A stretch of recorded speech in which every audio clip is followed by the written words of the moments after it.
vas a escuchar que muchos super fundamentados y bajados directamente del Orum para traernos la luz de la revelación divina de nuestros cultos, dicen que Eshu trabaja delante del tambor. Y te voy a mostrar por qué es una falacia.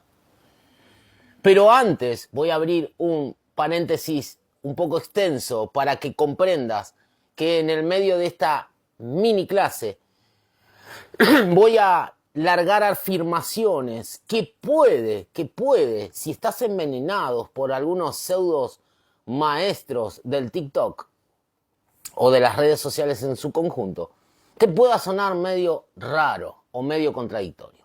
Cuando abordamos el origen o la epísteme de algo, es decir, el origen del culto Ayú, de la quimbanda, de la umbanda, propiamente dicho, y soltamos afirmaciones, vamos a comprender este punto que se ha dirimido tal fundación y tal afirmación y tal fecha y tal participantes o actores de dicha fundación por un grupo de académicos, de personas que evalúan un montón de cuestiones y de características para decretar, afirmar o dirimir que tal fecha o que en manos de tal personaje nació un culto, un suceso, una costumbre, etcétera, etcétera.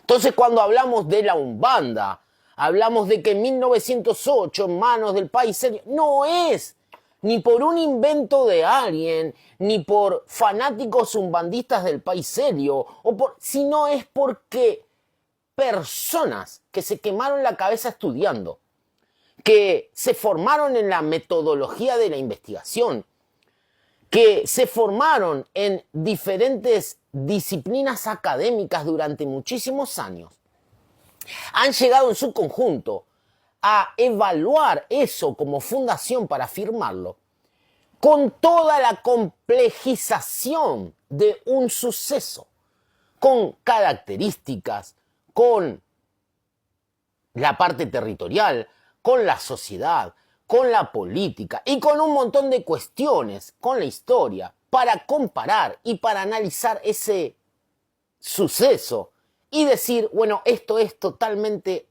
particular, diferente, y acá podemos decir que ha nacido un culto. Eso se aplica a todo.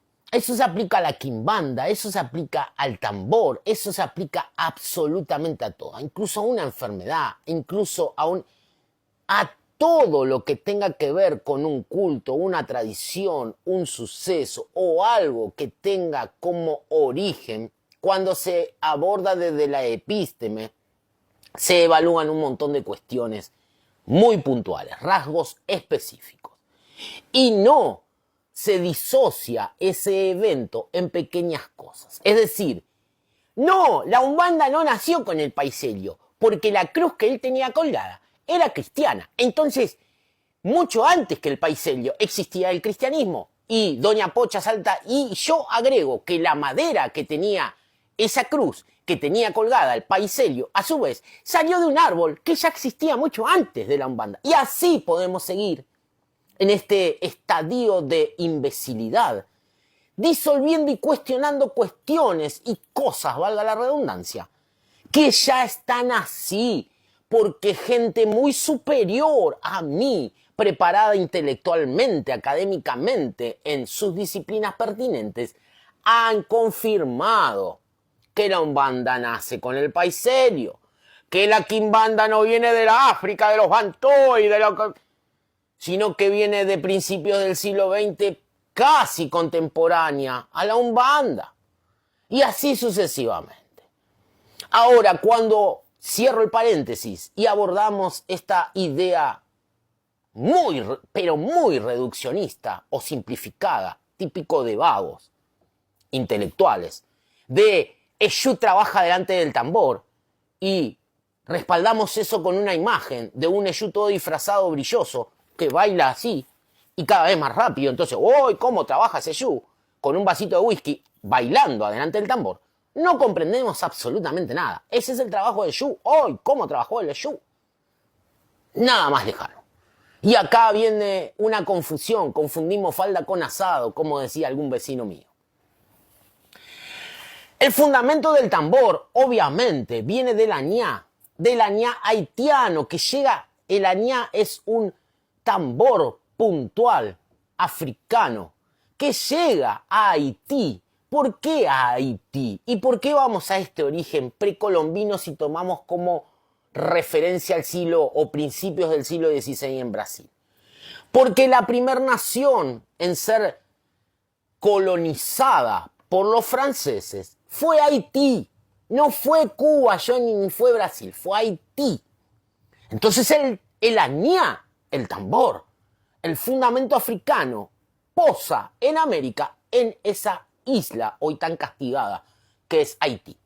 Luego de allí se crea un culto que se llama, casi que hoy es parte de una cultura como lo es el batuque. No pasa por algo o un movimiento espiritual activo en su mayoría.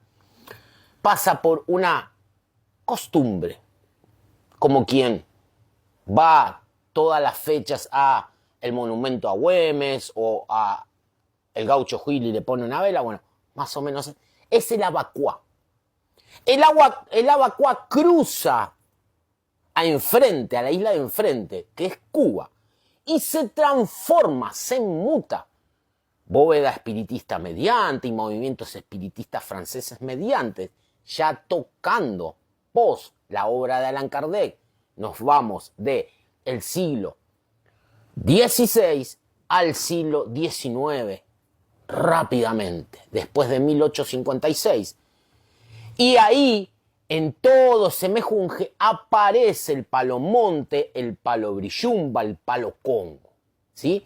Y se mezcla todo eso. Luego aparece la santería, con el culto, por supuesto, o la tradición yoruba, donde ya se mete orillá y un montón de cuestiones. Pero dentro de ese fundamento del abacuá, ya haitiano, que cruza primeramente con el añá, el tambor, a Cuba, lo que sucedía con un muerto o un espíritu ancestral delante del tambor era así que a través de su danza y a través del toque de tambor o el toque de fundamento o el famoso cajón de muerto en el palo, era que se utilizaba un método de comunicación con un código no lingüístico. Entonces el parche del tambor y el sonido o el ogán dialogaba en esa vibración musical con el espíritu que estaba incorporado en una materia. Pero era una comunicación, no un trabajo. Luego si venimos al siglo XX, finales del siglo XIX, principios del siglo XX, a Brasil, y abordamos rápidamente el culto a Eshu en la quimbanda, nos vamos a dar cuenta que también es muy similar esta idea, pero aparece la idea de trabajo de Eshu, porque la quimbanda brota de un culto político de resistencia de calle.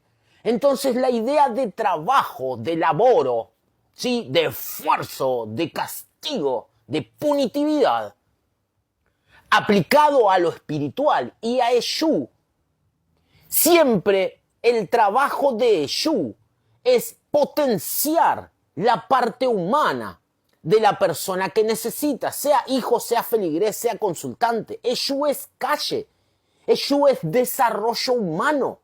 Entonces, es casi una falacia decir que Eshu trabaja delante del tambor. Eshu dialoga delante del tambor. A Eshu se le puede rezar o dialogar o pedir trabajo delante del tambor, pero Eshu trabaja con la humanidad y trabaja en la calle, potencializando a sus feligreses de acuerdo a la necesidad humana. Eshu, para resumirte, trabaja con la gente, no delante del tambor. Eshu puede dialogar delante de un tambor fundamentado, pero termina de dialogar, se da vuelta y sale a la calle a trabajar de verdad. Eshu no trabaja bailando con un vaso de whisky. Eshu trabaja dando respuesta y potencializando a la gente de la puerta para afuera del templo. ¿Se entendió?